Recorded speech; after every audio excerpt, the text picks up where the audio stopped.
ರಾಷ್ಟ್ರೀಯ ಅಹಿಂದ್ ಸಂಘಟನಾ ರಾಜ್ಯಾಧ್ಯಕ್ಷರಾದ ಶ್ರೀ ಮುತ್ತಣ್ಣ ಶಿವಳ್ಳಿಯವರು ಬೆಂಗಳೂರಿನ ಗಾಂಧಿ ಭವನದಲ್ಲಿ ಸಭೆಯನ್ನ ಕರೆಯಲಾಗಿತ್ತು.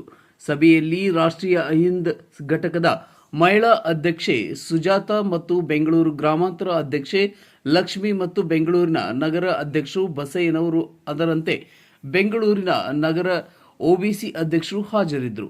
ಕರ್ನಾಟಕ ರಾಜ್ಯ ರೈತ ಸಂಘ ಉಪಾಧ್ಯಕ್ಷರಾದ ಬಸವರಾಜ ಬೆಳ್ಳಿಕಟ್ಟಿ ಮತ್ತು ಸೌದತ್ತಿಯ ಸಂಗನಗೌಡ ತಾಲೂಕಾ ಅಧ್ಯಕ್ಷರು, ಅದರಂತೆ ರಾಜ್ಯ ರೈತ ಮೋರ್ಚಾ ಸಂಘಟನಾ ಕಾರ್ಯದರ್ಶಿ ಚಂದ್ರಪ್ಪ ಬೆಳಗಾವಿ ಮತ್ತು ಕರ್ನಾಟಕ ರಾಜ್ಯ ರೈತ ಸಂಘ ಪ್ರಧಾನ ಕಾರ್ಯದರ್ಶಿ ವಿಜಯನಗರ ದಿಲೀಪ್ ಮತ್ತು ಹಲವಾರು ಅಧ್ಯಕ್ಷರು, ಉಪಾಧ್ಯಕ್ಷರು, ಹೋರಾಟಗಾರರು, ಅದರಂತೆ ನಮ್ಮ ಮುತ್ತಣ್ಣ ಶಿವಳ್ಳಿಯವರು ಧರ್ಮಪತ್ಯು ಈ ಸಭೆಯಲ್ಲಿ ಭಾಗವಹಿಸಿದ್ದರು.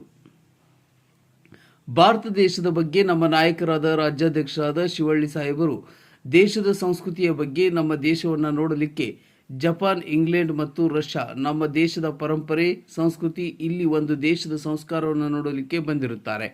ಮಹಾತ್ಮ ಗಾಂಧೀಜಿಯವರು ನಮ್ಮ ದೇಶದ ಸಂಸ್ಕೃತಿ, ಪರಂಪರೆ ಎಲ್ಲವನ್ನ ನೋಡಿ ಎಲ್ಲ ದೇಶಗಳಿಗೆ ಮಾದರಿಯಾಗಲಿ ಎಂದು ತಿಳಿಸಿದ್ದಾರೆ. ಸಂವಿಧಾನ ಬಗ್ಗೆ ಬಹಳ ಮಾರ್ಮಿಕವಾಗಿ ನಮ್ಮ ರಾಜ್ಯಾಧ್ಯಕ್ಷರು ಮುತ್ತಣ್ಣ ಶಿವಳ್ಳಿಯವರು ಇನ್ನೂ ಹಲವಾರು ವಿಚಾರಗಳನ್ನು ಮಾತನಾಡಿದ್ದಾರೆ. ನಮ್ಗೆ ಈ ದೇಶದಲ್ಲಿರ್ತಕ್ಕಂಥ ಭಗವದ್ಗೀತೆ ಇರ್ಬೋದು, ಪುರಾಣ ಇರ್ಬೋದು, ಬೈಬಲ್ ಇರ್ಬೋದು, ಅನೇಕ ಧರ್ಮಗ್ರಂಥಗಳು ಏನು ಕೊಟ್ಟು ಸಮಾಜಕ್ಕಾಗಿ ನಮ್ಮ ದೇಶದ ಏನು ಸಂವಿಧಾನ ಏನು ಕೊಡಾಕಂತ ಧಾರ್ಮಿಕ ಭಾವನೆಗಳನ್ನು ಮಾತ್ರ ಯಾಕೆ ನಾವು ಅಧ್ಯಯನ ಮಾಡ್ತಿದ್ದೀವಿ? ಸಂವಿಧಾನವನ್ನು ಯಾಕೆ ಕತ್ತಲೊಳಗಿಟ್ರು? ಒಬ್ಬ ಸ್ವಾಮೀಜಿ ಬಂದು ಅಥವಾ ಒಬ್ಬರು ಮೌಲಿ ಬಂದು ಅಥವಾ ಒಬ್ಬರು ಪಾದ್ರಿಗಳು ಬಂದು ಧಾರ್ಮಿಕ ಬೋಧನೆಯನ್ನು ಮಾಡ್ತಾರ. ಪುರಾಣ ಏನು ಹೇಳ್ತೈತೆ ಅಂತ ಹೇಳ್ತಾರ, ಭಗವದ್ಗೀತೆ ಏನು ಹೇಳ್ತೈತೆ ಅಂತ ಹೇಳ್ತಾರ, ಬೈಬಲ್ ಏನು ಹೇಳ್ತೈತೆ ಅಂತ ಹೇಳ್ತಾರ, ಎಲ್ಲವನ್ನು ವಿಚಾರಗಳನ್ನು ಹೇಳ್ತಾರೆ. ಯಾಕೆ ಸಂವಿಧಾನ ಬಗ್ಗೆ ಮಾತಾಡ್ತಾರೆ? ಇಂಪಾರ್ಟೆಂಟ್.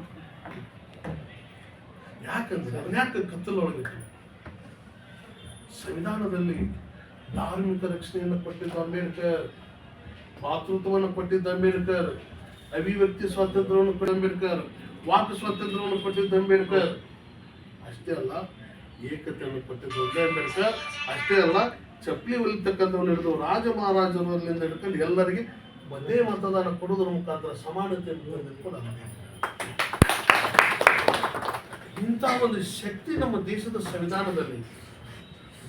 ಆ ಸಂವಿಧಾನ ಇದ್ದಂತೆ ನಮ್ಮ ದೇಶ ನಡೆಯಕಂತಿ. ನಮ್ಮ ದೇಶದ ಸಾರ್ವಭೌಮಿಯಾದಂಥ ನಮ್ಮ ದೇಶದ ಸಂವಿಧಾನ. ಇವತ್ತು ಪ್ರಧಾನಿ ಯಾರು ಇರ್ಬೋದು, ಮುಖ್ಯಮಂತ್ರಿ ಯಾರು ಇರ್ಬೋದು, ಸಂವಿಧಾನದ ಅಡಿಯೊಳಗೆ ಅವರು ಪ್ರಮಾಣ ವಚನ ಸ್ವೀಕಾರ ಮಾಡ್ತಾರೆ, ಸಂವಿಧಾನದ ಅಡಿಯೊಳಗೆ ಕೆಲಸ ಮಾಡ್ತಾರೆ.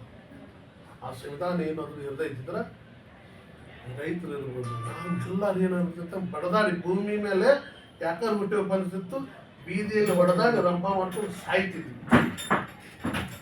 ಅದಕ್ಕೆ ಒಂದು ಇಂಥ ವಿಚಾರ ಇದ್ದಾಗ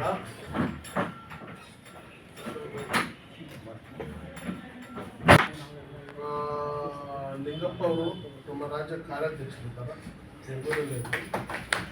ಆಮೇಲೆ ನಮ್ಮ ಡಾಕ್ಟರ್ ಭರತ್ ಅಂಚೆ ನಮ್ಮ ರಾಜ್ಯ ಅಧ್ಯಕ್ಷರು. ಅದೇ ರೀತಿ ನಮ್ಮ ಲಕ್ಷ್ಮೀ ಬಸವರಾಜ್ ಪಾಟೀಲ್, ನಮ್ಮ ವರ್ಕಿಂಗ್ ಪ್ರೆಸಿಡೆಂಟ್ ಸುಜಾತಕ್ಕ, ಜೊತೆಗೆ ರಾಜು ಮಾದರ್ ಅಂತ ನಮ್ಮ ರಾಜ್ಯ ಉಪಾಧ್ಯಕ್ಷರು, ತನಿವೀರ್ ಅಹಮದ್ ಮುಳಗುಂದ್ ಅಂತ ಅವರು ಕೂಡ ರಾಜ್ಯ ಉಪಾಧ್ಯಕ್ಷರು. ನನ್ನ ಹಿಂದಿನ ಪರಿಚಯಿಸೋದು ನಾನು ಇದು ಮಾಡಿಬಿಟ್ಟೆ. ವಿಕಾಸಗಳು ಅಂತ ನನ್ನ ಹೆಂಡತಿ ಮತ್ತು ಸೆಕೆಂಡ್ ಅದಕ್ಕೆ ವಿಷಯಗಳನ್ನು ಆಳವಾಗಿ ಅಧ್ಯಯನ ಮಾಡಬೇಕಾಗ್ತದೆ. ಇದನ್ನ ಆಳವಾಗಿ ಅಧ್ಯಯನ ಮಾಡಬೇಕು ಅಂತಂದ್ರೆ ಅದ್ರ ಬಗ್ಗೆ ತಿಳ್ಕೊಬೇಕಾಗ್ತದೆ. ಅದಕ್ಕೆ ರಾಷ್ಟ್ರೀಯ ಹಿಂದ ಕಾನ್ಸೆಪ್ಟ್ ಏನು ಮಾಡಿದೆ ದೇಶದಲ್ಲಿ ಬೆಂಗಳೂರಲ್ಲಿ ಒಂದು ದಿನದ ತರಬೇತಿ ಶಿಬಿರವನ್ನು, ಕಾರ್ಯಾಗಾರವನ್ನು, ಸಂವಿಧಾನ ಓದು ಅಭಿಯಾನ ಜಾಗೃತಿ, ಅದ್ರ ಜೊತೆಗೆ ಯುವ ನಾಯಕತ್ವ ತರಬೇತಿ ಶಿಬಿರ. ಯುವ ನಾಯಕಿಯರನ್ನು ರೆಡಿ ಮಾಡಬೇಕು. ರೆಡಿ ಮಾಡಿದರೆ ಉತ್ತಮವಾದಂಥ ರೈತ ಚಳುವಳಿಗಾರರನ್ನು ರೆಡಿ ಮಾಡಬೇಕು. ಉತ್ತಮವಾದಂಥ ಕಾರ್ಮಿಕ ಮುಖಂಡರನ್ನು ರೆಡಿ ಮಾಡಬೇಕು. ರೆಡಿ ಮಾಡಿ ಸಮಾಜಕ್ಕೆ ಕೊಡಬೇಕು. ಕೊಟ್ಟಾಗ ಒಂದು 1000 ಜನ ದುಷ್ಟ ಶಕ್ತಿಗಳು ಬಂದು ನಿಂತಾಗ ಅದನ್ನು ಪುಡಿ ಮಾಡುವಂಥ ಶಕ್ತಿ ನಮ್ಮಲ್ಲಿರಬೇಕು. ನಮ್ಮಲ್ಲಿರ್ತಕ್ಕಂಥ ಕಮಿಟಿಯಲ್ಲಿ. ಅದಕ್ಕೆ ಇಸ್ಮಾಯಿಲ್ ಅವರು ಶುಚಿ ರುಚಿ ಅಂತ ಹೋಟೆಲ್ ಇಟ್ಕೊಂಡು, ಹಲವಾರು ಹೋಟೆಲ್ಗಳು ಇಟ್ಕೊಂಡು, ದೊಡ್ಡ ಉದ್ಯಮಿಗಳು, ಸಾಮಾಜಿಕ ಚಿಂತನೆಗಾರರು, ಆಮೇಲೆ ಭಾಳ ಸಾಮಾಜಿಕವಾಗಿ ದಾನ ಧರ್ಮ ಮಾಡಿದಂಥ ಒಬ್ಬ ವ್ಯಕ್ತಿ. ನಾನು ಆ್ಯಕ್ಚುಲಿ ಅವ್ರಿಗೆ ಮತ್ತು ಮೋಹನ್ ಕುಮಾರ್ ಅವ್ರಿಗೆ ಎಲ್ಲರೂ ಬೆಟ್ಟ ಕೊಟ್ಟು ಇದನ್ನು ಒಂದು ತಾರ್ಕಿಕವಾಗಿ ತೊಗೊಂಡೋಗ್ಬೇಕಂತೇಳಿ ನಾವು ಬಂದಿದ್ದೆ. ಅವರನ್ನು ಕೂಡ ಈ ಸಂಘಟನೆಯೊಳಗೆ ಇವತ್ತು ಅವ್ರಿಗೆ ನಾವು ಒಳಗೆ ತಗೊಂಡು ಅವ್ರಿಗೊಂದು ಮಾತಾಡುವಂಥ ಜವಾಬ್ದಾರಿಯನ್ನು ನಾವು ಕೊಡ್ತೇವೆ. ನೀವು ಆ ಜವಾಬ್ದಾರಿಯನ್ನು ತಗೊಂಡು ಇಲ್ಲೇನಿತ್ತು ಅಂದ್ರೆ ಮೇಲಿಂದ ಸೆಳು ಬರ್ತಾ ಇದೆ, ಆ ಪರಂಪರೆ ಸೆಳು, ಆ ಸೆಳುವಿನ ವಿರುದ್ಧ ಹೋಗ್ಬೇಕಾಯ್ತು. ಸಮಾಜ ಸೆಳುವಿನ ವಿರುದ್ಧ ಹೋಗ್ಬೇಕಾಯ್ತು. ಸೆಳುವಿನ ವಿರುದ್ಧ ಹೋಗ್ಬೇಕಾದ್ರೆ ನಾನು 2 ಬುದ್ಧ ಐತು ಒಂದು ಕಡೆ, ಹಾವು ಐತು ಒಂದು ಕಡೆ, ಚೋಳೈತಿ, ಎರಡೂ ಮಂತ್ರಗಳನ್ನ ಮಾತ್ರ ಬಲ್ಲವನಿದ್ರೆ ಮಾತ್ರ ಬುದ್ಧವಕ್ಕೆ ಆಗ್ತದೆ. ನನ್ನ ಕಲಿಸ್ಕೊಂಡು ಸಾಯ್ಬೇಕಾಗ್ತೈತಿ. ಅದಕ್ಕೆ ಸೆಳುವಿನ ವಿರುದ್ಧ ಹೋಗ್ಬೇಕಾಯ್ತು. ಸೆಳು ಅಂದ್ರೇನು? ನಮ್ಮನ್ನು ಒಡೆದಾಡ್ತಕ್ಕಂಥ ಶಕ್ತಿಗಳು, ನಮ್ಮನ್ನು ಕೊಚ್ಕೊಂಡು ಹೋಗ್ತಕ್ಕಂಥ ಸೆಳುವೆ ಅದು. ನಮ್ಮನ್ನು ಒಡೆದಾಡ್ತಕ್ಕಂಥ ಶಕ್ತಿಗಳು, ನಮ್ಮಲ್ಲಿ ಧಾರ್ಮಿಕವಾದಂಥ ವಿಷ ಬೀಜಗಳನ್ನು ಬಿತ್ತುವಂಥ ಶಕ್ತಿಗಳು, ಧಾರ್ಮಿಕ ವಿಚಾರಗಳನ್ನು ಬಿತ್ತಿ ಸಮಾಜದಲ್ಲಿ ಅಶಾಂತಿಯನ್ನು ಮೂಡಿಸಿ ನಮ್ಮಲ್ಲಿ ಕೊಲೆಗೆ ಸುಲಿಗೆ ಮಾಡಿಸ್ತಕ್ಕಂಥ ದುಷ್ಟ ಶಕ್ತಿಗಳನ್ನು ಮಟ್ಟ ಹಾಕ್ಬೇಕಾಗಿತ್ತು.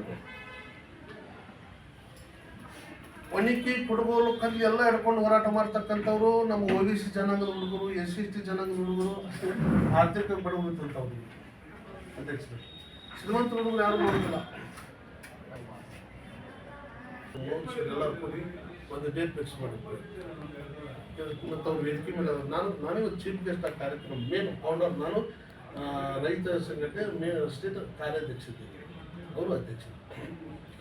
ಅದಕ್ಕೆ ಯಾವ ಡೇಟು ಫಿಕ್ಸ್ ಮಾಡಬೇಕು, ಎಲ್ಲಿ ಮಾಡಬೇಕು? ನಮ್ಮ ರೈತ ಮುಖಂಡರಿಗೆ, ನಮ್ಮ ರೈತ ಮುಖಂಡರಿಗೆ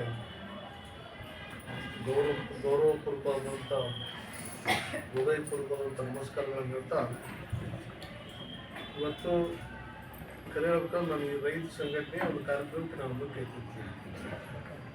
ಮೇನ್ ಚಿತ್ರ ನಾನು ಲಕ್ಷ್ಮೀನಾರಾಯಣ. ಅದು ಸ್ವಲ್ಪ ಸಮಯದ ಅವಕಾಶ, ಅಲ್ಲಿ ಬೇರೆ ಬೇರೆ ಗೆಸ್ಟ್ಗಳು ಬಂದಿದ್ದ ಸಲುವಾಗಿ ನಾನು ಬರೋಕ್ಕಾಗಲ್ಲ.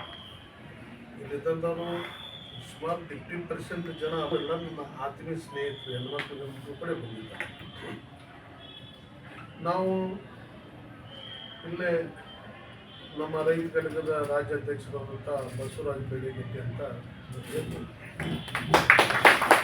ಕೆಲಸಗಾರರು, ಹೋರಾಟಗಾರ. ಅದೇ ರೀತಿ ನಮ್ಮ ಸವದತ್ತಿ ಬ್ಲಾಕ್ ಅಧ್ಯಕ್ಷರು ಕೂಡ ಬಂದಿದ್ದಾರೆ. ಆಮೇಲೆ ಜಿಲ್ಲಾ ಪಂಚಾಯತ್ ರಾಜ್ಯ ಉಪಾಧ್ಯಕ್ಷ ವಿಜಯನಗರ ಜಿಲ್ಲಾ ಪಂಚಾಯತ್ ಏನಾಗುತ್ತೆ. ಆಮೇಲೆ ಅವ್ರ ಜೊತೆ ನಮ್ಮ ಅನೇಕ ರೈತ ಮುಖಂಡರು ಬಂದಿದ್ದಾರಲ್ಲ, ನಮ್ಮ ಹಿರಿಯರು ಬಂದರು. ಈಗ ಸಂದರ್ಭದಾಗ ಇಂಗ್ಲೆಂಡ್, ಜಪಾನ್, ಜರ್ಮನಿ, ರಷ್ಯಾದ ಸುಮಾರು 7-8 ದೇಶದಿಂದ ಭಾರತದ ಪರಂಪರೆ ಹೆಂಗೈತಿ, ಭಾರತದ ಸಂಸ್ಕೃತಿ ಹೆಂಗೈತಿ ಅನ್ನೋದ್ರ ಬಗ್ಗೆ ಅಧ್ಯಯನ ಮಾಡಲಿಕ್ಕೆ ಕೆಲವೊಂದು ಮಂದಿ ವಿಜ್ಞಾನಿಗಳು ಬಂದಿರ್ತಿರ್ತಾರೆ. ಬಂದವರು ಫಸ್ಟ್ ಕಂಡಿತ್ತು ಜವಾಹರ್ಲಾಲ್ ನೆಹರು ಅವರನ್ನ ಮತ್ತು ಮಹಾತ್ಮ ಗಾಂಧೀಜಿಯವರನ್ನು. ಆವಾಗ ಗಾಂಧೀಜಿಯವರು ಒಂದು ಮಾತಾಡ್ತಾರೆ ಇಸ್ಮೇಲ್ ಅವ್ರು, ಏನಂತಂದ್ರೆ ನೀವು ನಮ್ಮ ದೇಶದ ಭವ್ಯವಾದ ಪರಂಪರೆ ಮತ್ತು ಸಂಸ್ಕೃತಿಯನ್ನು ಬಗ್ಗೆ ನೀವು ಅಧ್ಯಯನ ಮಾಡಲಿಕ್ಕೆ ಬಂದಿರಿ. ಈ ನಿಮ್ಗೆ ಭವ್ಯವಾದ ಪರಂಪರೆ ಮತ್ತು ಸಂಸ್ಕೃತಿ ನಿಮ್ಗೆ ಸಿಗಬೇಕಾದ್ರೆ ನಮ್ಮ ಭಾರತ ದೇಶದಲ್ಲಿ ಹಳ್ಳಿಗಳೇನೋದಲ್ಲ, ಹಳ್ಳಿಗಳಿಗೆ ಹೋಗ್ರಿ. ಹಳ್ಳಿಗಳಿದ್ದಂಥ ಜನರು, ಹಳ್ಳಿಯೊಳಗಿರ್ತಕ್ಕಂಥ ರೈತರ ಕಡೆ ಮಾತ್ರ ಈ ಭವ್ಯವಾದ ಪರಂಪರೆ ಸಂಸ್ಕೃತಿ ಸಿಗಲಿಕ್ಕೆ ಸಾಧ್ಯತೆ. ಅಲ್ಲೇ ನೀವು ಅಧ್ಯಯನ ಮಾಡಿದಾಗ ಮಾತ್ರ ನಮ್ಮ ದೇಶದ ಪರಂಪರೆಯನ್ನು, ನಮ್ಮ ದೇಶದ ಸಂಸ್ಕೃತಿಯನ್ನು ಜಗತ್ತಿಗೆ ನೀವು ತಿಳಿಸ್ಕೊಡ್ಲಿಕ್ಕೆ ಒಂದು ದಾರಿ ಆಗ್ತೈತಿ ಅಂತೇಳಿ ಮಹಾತ್ಮ ಗಾಂಧಿ. ಅದಕ್ಕೆ ನಮ್ಮ ದೇಶ ಹಳ್ಳಿಗಳಿಂದ ಕೂಡಿದಂಥ ದೇಶ, ಸಾಗುಗಳಿಂದ ಕೂಡಿದಂಥ ದೇಶ, ಒಕ್ಕಲ್ತನದಿಂದ ಕೂಡಿದಂಥ ದೇಶ, ಕಾರ್ಮಿಕರಿಂದ ಕೂಡಿದಂಥ ದೇಶ, ದುಡಿಯುವಂಥ ವರ್ಗ. ಅದನ್ನು ನಾನು ನೆನಪಿಸ್ಕೊಳ್ಬೇಕಾಗ್ತೈತಿ ಈ ಸಂದರ್ಭದಲ್ಲಿ. ಯಾರ್ಯಾರು ಇಲ್ಲೇ ನಮ್ಮ ರಾಷ್ಟ್ರೀಯ ಹಿಂದೂ ಸಂಘಟನೆ ರಾಷ್ಟ್ರೀಯ ಪ್ರಜಾನಿಕ್ಷೇತ್ರ ಮಹಿಳಾ ಅಧ್ಯಕ್ಷ ಸುಜಾತಕ್ಕ ನಗವಾಗೆ,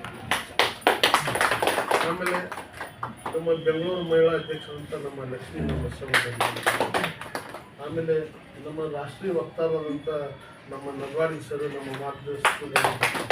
ಅದೇ ರೀತಿ ನಮ್ಮ ಬೆಂಗಳೂರು ನಗರ ಅಧ್ಯಕ್ಷರು ನಮ್ಮ ಬಸವಯ್ಯ, ಎಲ್ಲ ಸಾಮಾಜಿಕ ಚಿಂತನೆಗಾರ.